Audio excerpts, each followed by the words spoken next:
Yeah, it was very stressful for the simple reason we thought we were doing the right thing.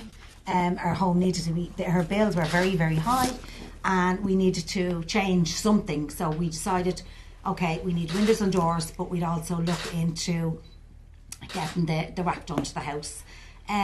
We looked around, as Clive said, and we found a reputable company, and they ticked all the boxes.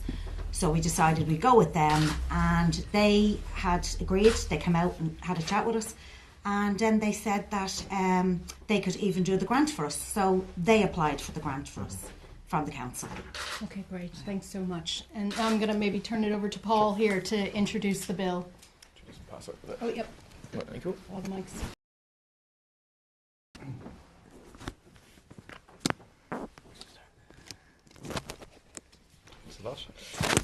Yeah, the first thing to do is to really thank Clive and Samantha for speaking out about this, because they're precisely people who have tried to do the right thing all the way along the line. I mean, we need millions of families across the country to take the step that this family have taken in terms of trying to insulate their homes, bringing down their carbon emissions, and also bringing down their bills.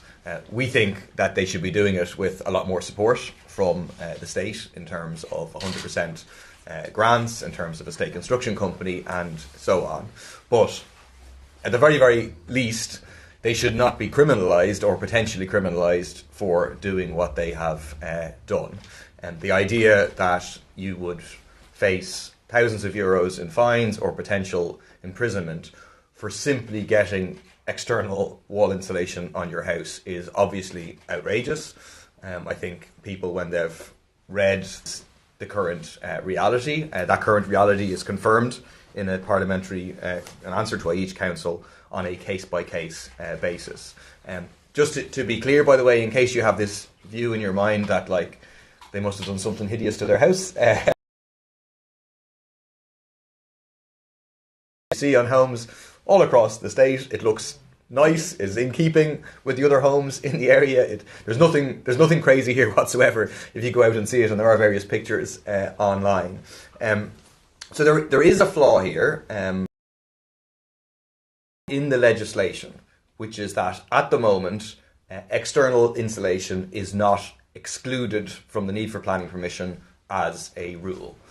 So if you want to go and get solar panels at the moment, as long as you do it within certain rules that are set out in regulations, for example, there has to be a gap between the edge of the roof and the solar panels, there's a limit in terms of the number of solar panels and so on, but as long as you do it within certain rules, you can be very, very confident that there's no requirement for planning permission. You can put solar panels on your roof, you can go to the company, you can get the grant, and there is no danger whatsoever that the council is going to turn up at your door and say, have you got planning permission for that, and begin to send you letters saying you'll face a fine and then or potentially imprisonment.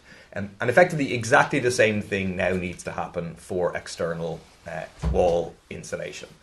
We need to exempt external insulation from a requirement for planning permission, except in certain very limited circumstances.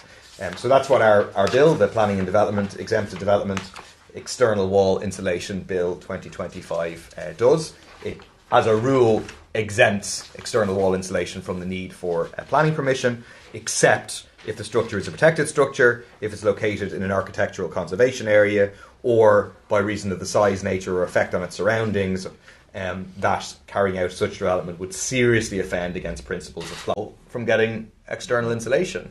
I mean, when we highlighted this story, what we don't want to happen